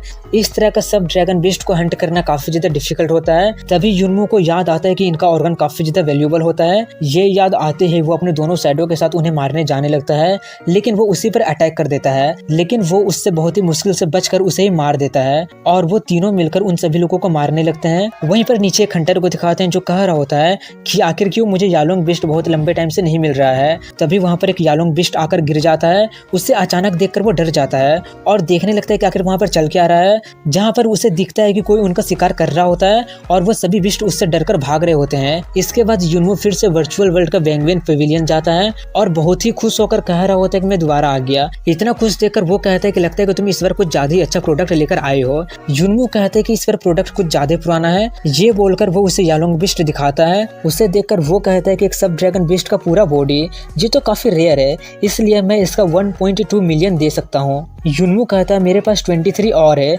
ये सुनकर वो काफी ज्यादा शॉक्ड हो जाता है। वहीं पर वो कह रहा होता है कि हमेशा की तरह मुझे स्ट्रिंग क्रिस्टल में पेमेंट करना। वहीं पर वो शॉक्ड होकर पूछता है कि आखिर तुमने कितना कहा। वो बताता है कि मेरे पास 12 और है जो कि डैमेज हो गया है, तो इनका प्राइस कितना होगा। वो हैरान होते हुए कहता है कि इसका कीमत 1.5 लाख होगा। तभी युनमू एक आखिरी देते हुए कहता है कि ये रहा आखिरी जो कि जिंदा है। वैसे भी इसे जिंदा पकड़कर कैप्सूल में रखना काफी ज्यादा मेहनत वाला काम था। वहीं पर वो बंदा काफी ज्यादा हैरान और एक्साइटेड होकर कह रहा होता है कि इसका मैं 50 नहीं 60 मिलियन दे सकता हूँ, ये तो टॉप ग्रेड का सब ड्रैगन बीस्ट है। तभी युनमू वहां से जाते हुए कहते हैं कि अब जबकि तुम्हें सामान मिल ही गया है तो जल्दी से मुझे पैसा ट्रांसफर कर देना क्योंकि मैं दोबारा जल्दी ही आऊंगा। इसके बाद दिखाते हैं कि युनमू वो सभी क्रिस्टल लेकर अपने स्टार रिलम में आ जाता है और दुखी होकर कह रहा होता है कि मैंने जितना भी पैसा कमाया है लास्ट में वो सब यहाँ पर बर्बाद होने वाला है, लेकिन इस बार मैं 100 मिलियन डायमेंशनल क्रिस्टल लेकर आया हूँ, देखता हूँ कि कैसे ये चेंज नहीं होता है। ये बोलकर वो सभी डालने लगता है और पूरा डालकर काफी ज्यादा थक जाता है और कह रहा होता है कि कुछ गड़बड़ तो नहीं है ना, मैंने 100 मिलियन डायमेंशनल क्रिस्टल डाल दिया लेकिन फिर भी इससे काफी ज्यादा कम ही इंक्रीज हुआ है, तो इसलिए एंसेस्टर टावर ऑफ ग्लोरी बनाए थे ताकि अपने आप ही उन्हें क्रिस्टल मिलते रहे। अगर तुम एक ट्रू गॉड बनना चाहते हो तो अपने आप पर ही डिपेंड रहना काफ़ी इम्पॉसिबल है। और सिस्टम से पूछता है कि अब कितना एस्ट्रल पावर है जिसे मैं अब्जॉर्ब कर सकता हूँ। सिस्टम उसे बताता है कि अभी इतना ज़्यादा एस्ट्रल पावर है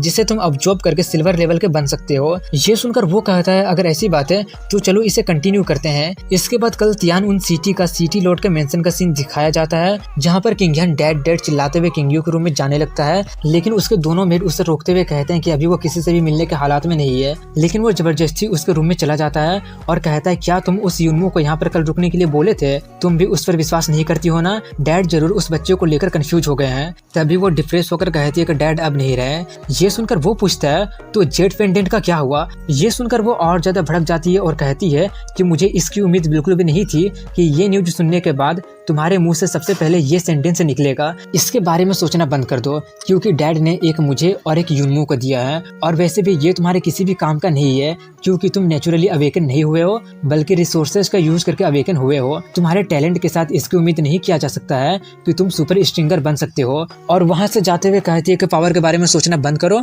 और तुम अपना यंग मास्टर का लाइफ पीस के साथ जियो। लेकिन वहीं पर वो काफी ज्यादा भड़क चुका होता है और वो उसका हाथ पकड़कर उसे रोकते हुए कहता है बिल्कुल नहीं, मैं तियान उन सिटी का यंग मास्टर हूँ और इस सिटी का होने वाला अगला सिटी लॉर्ड और उस बुड्ढे का इकलौता बेटा। तुम्हें पता है कि मुझे कैसा फील होता था वो सभी ताने सुनकर जब लोग मुझसे कहा करते थे कि सिटी लॉर्ड का बेटा होने के बावजूद भी मैं अवेकन नहीं कर पा रहा हूँ। और वो उसे नीचे गिराकर कहता है कि वो जेड पेंडेंट मेरा है, सिर्फ मैं ही उसका अकेला हकदार हूँ। भूल जाओ उस युनमू को, मैं भी तुम्हारे साथ डबल कल्टीवेशन कर सकता हूँ, वैसे भी हम दोनों ब्लड रिलेटेड नहीं है। ये बोलकर वो उसके साथ जबरदस्ती करने लगता है और कहता है कि तुम सिर्फ मेरी हो, मुझे तुम्हारी जरूरत है। वो कहता है ज्यादा स्ट्रगल मत करो, वैसे भी तुम अभी काफी ज्यादा ड्रंक हो इसलिए तुम्हारे पास रजिस्ट करने का भी पावर नहीं है। वो पगला ही रहा होता है कि तभी उसकी मेड आकर उसे एक किक मारती है जिससे वो दूर जाकर गिरता है और वो उससे कहती है कि ये भूलने पर मजबूर मत करो कि तुम हमारे मास्टर हो। वहीं पर पगलाया किंग यान चिल्ला रहा होता है कि मैं तुम्हारा यंग मास्टर हूँ, तुम लोगों की हिम्मत कैसे हुई मुझे हिट करने की। वहीं पर एल्डर ट्विन किंग यू की हेल्प कर रही होती है, तभी किंग यू उनसे कहती है कि किंग यान को ले जाकर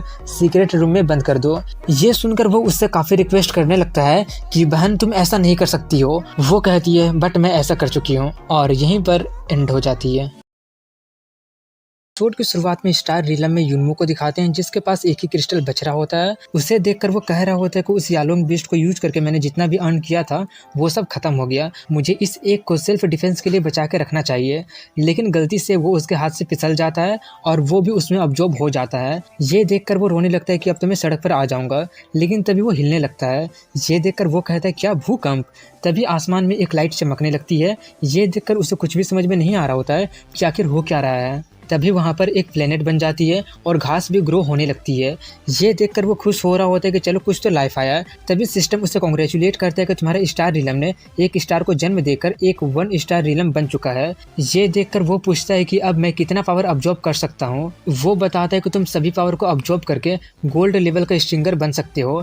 ये सुनकर वो कहता है अगर ऐसी बात है तो मैं अपने पावर के साथ रेनबो क्रिस्टल तो बन ही सकता हूँ। तभी उसे वहाँ पर एक रेड डॉट दिखाई देता है, उसके बारे में वो पूछने ही वाला होता है, लेकिन तभी झैंग उसे कॉल कर देता है। उसे देखकर वो कहता है कि हम लोग काफी दिनों से मिले नहीं है ना, क्या तुमने मुझे मिस किया। उसके साथ ल्यू भी होती है जो काफी घबराई होती है और उससे कह रही होती है कि तुम कहाँ पर हो, सिचुएशन काफी ज्यादा खराब हो गया है। वो पूछता है तुम दोनों एक साथ क्या कर रहे हो। झैंग काफी सीरियस होकर कहता है कि तुम अभी जहाँ कहीं भी हो अभी के अभी छुप जाओ और बाहर मत निकलना और किसी पर भी विश्वास मत करना। ये सुनकर वो थोड़ा सा डर जाता है और ये सब इसलिए हो रहा होता है क्योंकि किंग यान को सीक्रेट रूम में बंद कर दिया जाता है, लेकिन वो फिर भी पूरे वर्ल्ड को उस जेड पेंडेंट वाली बात और सीक्रेट रीलम वाली बात बता देता है और ये भी बता देता है कि एक हिस्सा युनमू के पास है और एक हिस्सा किंग यू के पास है। वहीं पर किंग यू किंग यान को एक थप्पड़ मारते हुए कहती है कि ये तुमने क्या कर दिया, पागल हो गए हो। वो पागलों की तरह हंसते हुए कहता है कि हाँ मैं पागल हो गया हूँ, युनमू और उस बुड्ढे के कारण मैं पागल हो गया हूँ। अब मुझे रोकने के लिए बहुत ही देर हो चुकी है क्योंकि मैंने पूरे वर्ल्ड को उस जेड पेंडेंट और उस बुड्ढे के बारे में सब कुछ बता दिया है और मैंने ये भी बता दिया है कि एक हिस्सा तुम्हारे पास है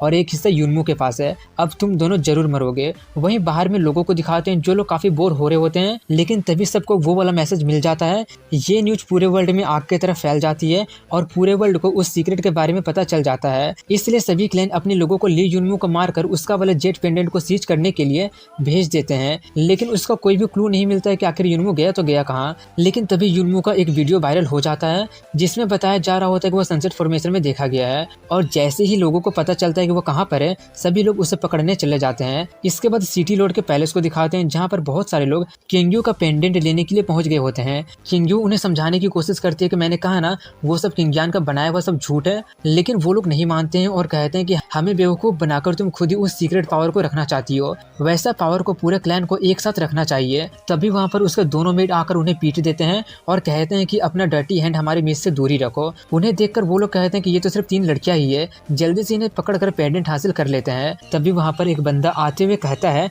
कि एक ग्रुप ऑफ अडल्ट कैसे 3 लड़कियों को बुली कर सकते हैं। उसे देखकर सभी लोग काफी ज्यादा डर जाते हैं और कहने लगे होते हैं कि ये यहाँ पर क्या कर रहा है। वहीं पर एक बंदा हीरोगिरी दिखाते हुए उसका कॉलर पकड़कर कहने लगता है कि आखिर तुम अपने आप को समझते क्या हो।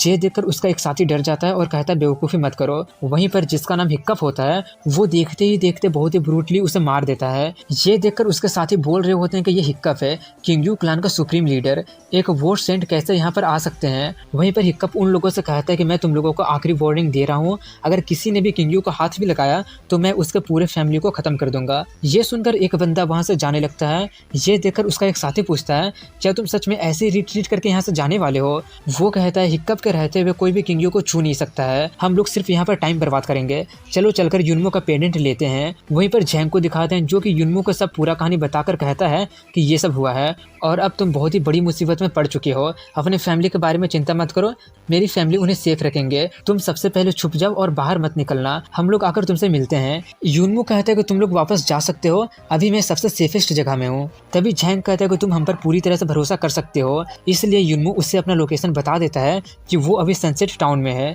इसलिए वो लोग वहीं पर जाने लगते हैं। वहीं पर युनमू को दिखाते हैं जो अपने स्टार रिलम से निकलकर वहां पर चला जाता है और छुपने के लिए टावर ऑफ ग्लोरी से मिला हुआ एक बीटल को जमीन के अंदर गड्ढा बनाने के लिए कहा देता है, लेकिन तभी वो वहां से भागने लगता है क्योंकि वहां पर एक जाल बिछाया होता है। युनमू किसी तरीके से उससे बचता है और कहता है मैं तो लगभग मारा ही गया था। तभी वहां पर कुछ लोग आकर कहते हैं देखा मैंने कहा था ना कि फालतू का जाल काम नहीं करेगा। दूसरा कहता है अब जब प्लान फेल हो ही गया है तो चलो उसे खत्म करके छीन लेते हैं, जिसमें से एक गोल्ड क्रिस्टल होता है और 3 सिल्वर क्रिस्टल होते हैं। वो लोग युनमू को देखकर कहते हैं कि विंग ऑफ द वाइंड उतना भी बुरा नहीं है, तुम्हारे जैसा ऑर्डिनरी क्रिस्टल के पास विंग ऑफ द वाइंड बर्बाद हो जाएगा, चलो कोई बात नहीं, उस चाबी के साथ विंग ऑफ द वाइंड को भी तुमसे छीन लेंगे। ये बोलकर वो सभी लोग अपना पंख निकालकर उड़कर उस पर हमला कर देते हैं, लेकिन वो किसी तरीके से उससे बचते हुए अपना मैड ब्लेड निकालकर उन पर अटैक कर देता है, जिससे वो बंदा नीचे जाकर गिर जाता है, लेकिन उन्हें पता नहीं होता है कि वो उन्हीं के साथ ही गिरा है। इसलिए वो लोग कहते हैं क्या इतनी जल्दी खत्म हो गया। लेकिन तभी वो लोग ये देखकर काफी ज्यादा हैरान हो जाते हैं कि वो युनमू नहीं बल्कि उन्हीं का साथी होता है। ये देखकर वो लोग कहते हैं कि वो तो काफी ज्यादा फास्ट है, हमें एक रास्ता ढूंढना पड़ेगा उसका मूवमेंट को ब्लॉक करने के लिए। ये सब बात वो पूरा करते हैं कि तभी युनमू उन दोनों को ही मार देता है। ये देखकर गोल्ड क्रिस्टल चिल्लाने लगता है कि तुम्हारी हिम्मत कैसे हुई मेरे कंपेनियन को मारने की। ये बोलकर वो अपना फुल पावर से अटैक कर देता है और वो उसे लग भी जाती है। ये देखकर गोल्ड क्रिस्टल कह रहा होता है कि वो मेरा फुल पावर अटैक था, अब तुम्हारा खेल खत्म और वो जेट पेंडेंट मेरा हो गया। लेकिन वहीं पर युनमू को कुछ भी नहीं हुआ होता है और वो सोच रहा होता है कि इसका मतलब अब मैं एक गोल्डन को भी आराम से हरा सकता हूँ। वहीं पर ये देखकर गोल्ड क्रिस्टल भागते हुए सोच रहा होता है कि क्या वो कोई डीमन है, मेरा फुल पावर अटैक से भी उसे कुछ कैसा नहीं हुआ। तभी युनमू अपना मैड ब्लेड का यूज करके उसके टुकड़े टुकड़े कर देता है। तभी सिस्टम उससे कहता है कि तुमने सबसे पहली बार एक गोल्ड क्रिस्टल को मारा है, इसलिए तुम्हें एक डायमेंशनल बॉक्स मिलता है। इसलिए युनमू वहीं पर जाकर छुप जाता है जो जगह बीटल उसके लिए तैयार किया होता है और वो कह रहा होता है कि यहाँ पर मुझे कोई भी ढूंढ नहीं पाएगा। तभी वो बॉक्स को ओपन करता है जिसमें से एक डीमन ड्रैगन स्पाइन निकलता है। इसको बॉडी के अंदर इम्प्लांट किया जाता है जो कि बॉडी के अंदर के ऑर्गन को प्रोटेक्ट करता है। वहीं पर सनसेट बॉर्डर के कैंप को दिखाते हैं जहाँ पर बहुत सारे लोग कैप्टन से युनमू के बारे में पूछ रहे होते हैं। वो कहते हैं कि मैंने इसे यहाँ पर नहीं देखा है, मैं तुम लोगों को एडवाइस देता हूँ कि तुम लोग कहीं दूसरे जगह पर जाकर ढूंढो। और जब वो लोग वहाँ से चले जाते हैं तो कैप्टन कहता है कि एक और ग्रुप, आखिर मैटर क्या है। तभी वहाँ पर एक और ग्रुप उसके बारे में पूछने आ जाता है। वहीं पर जुनमू को दिखाते हैं जहाँ पर सिस्टम उस स्पाइन को उसके बॉडी में इम्प्लांटेशन शुरू कर देता है, जिससे उसे बहुत ही ज़्यादा दर्द होने लगता है। तभी सिस्टम उससे कहते हैं कि पहले बताना भूल गया था कि इससे तुम्हें बहुत ही ज़्यादा दर्द होगी, थोड़ा सा सह लो, कुछ ही देर की बात है। तभी वो कंप्लीट हो जाती है। ये देखकर जुनमू कहता है कि मैं अपनी लाइफ में दूसरी बार ऐसा पेन को एक्सपीरियंस नहीं करना चाहूँगा। तभी उसके गुफा में 2 ग्रेनेड फेंका जाता है और इससे पहले कि वो कुछ समझ भी पाता वो ब्लास्ट हो जाता है। ये देखकर जो ग्रुप वो ग्रेनेड फेंका होता है वो कह रहा होता है कि मैं तो जैकपॉट जीत गया। वहीं पर जुनमू को दिखाते हैं जो काफी ज्यादा जख्मी हो गया होता है। उसे देखकर एक बंदा कहता है कि 2 स्ट्रिंग क्रिस्टल ग्रेनेड से भी तुम बच गए, उससे तो एक रेनबो क्रिस्टल भी मारा जा सकता है। सॉरी बट तुम्हारे पास कुछ ऐसा है जो हमें चाहिए, इसलिए तुम्हें यहाँ पर मरना पड़ेगा।